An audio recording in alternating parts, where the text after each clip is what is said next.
Passport কাণ্ডে গ্রেপ্তার আরও এক। পূর্ব বর্ধমান থেকে গ্রেপ্তার করা হয়েছে এক যুবককে। হুগলির খানাকুলের বাসিন্দা ভাস্কর সামন্ত, তাকে গ্রেপ্তার করা হয়েছে। আর এর আগে পাসপোর্ট জালিয়াতিতে পূর্ব বর্ধমানের সিঙ্গুর থেকে দুজনকে গ্রেপ্তার করা হয়েছিল।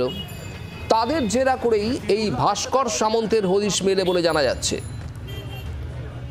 আরও একবার জানাবো আপনাদের, পাসপোর্ট জালিয়াতির তদন্তে নেমে এবার এই পূর্ব বর্ধমান থেকে গ্রেপ্তার করা হলো আরও একজনকে।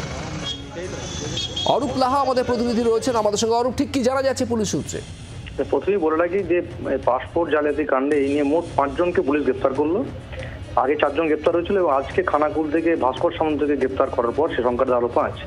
সব থেকে যেটা উল্লেখযোগ্য বিষয় হলো যে পাসপোর্ট পেতে আবেদন করেন বর্ধমান শহরের নতুন পল্লীর বাসিন্দা রিঙ্কা দাস মাস কয়েক আগে, এবং তার যে আবেদনপত্রের সঙ্গে যে তার বার্থ সার্টিফিকেট দেওয়া হয় সেটা পুলিশের সন্দেহ হয় ডিআইবি অফিসারদের, এবং তারা তখন সেই বার্থ সার্টিফিকেট চেক করতে গিয়ে দেখেন যে এই বার্থ সার্টিফিকেট জাল। তারপর রিঙ্কা দাসকে গ্রেপ্তার করে। রিঙ্কা দাসকে গ্রেপ্তার করার পরই বর্ধমান শহর নীলপুরের বাসিন্দা স্বরূপ দেখে পুলিশ গ্রেপ্তার করে। এই স্বরূপ দেখে গ্রেপ্তার করার পরই তাকে জিজ্ঞাসাবাদ করার পর সিঙ্গুর থেকে অনির্বাণ এবং গণেশকে গ্রেপ্তার করা হয়।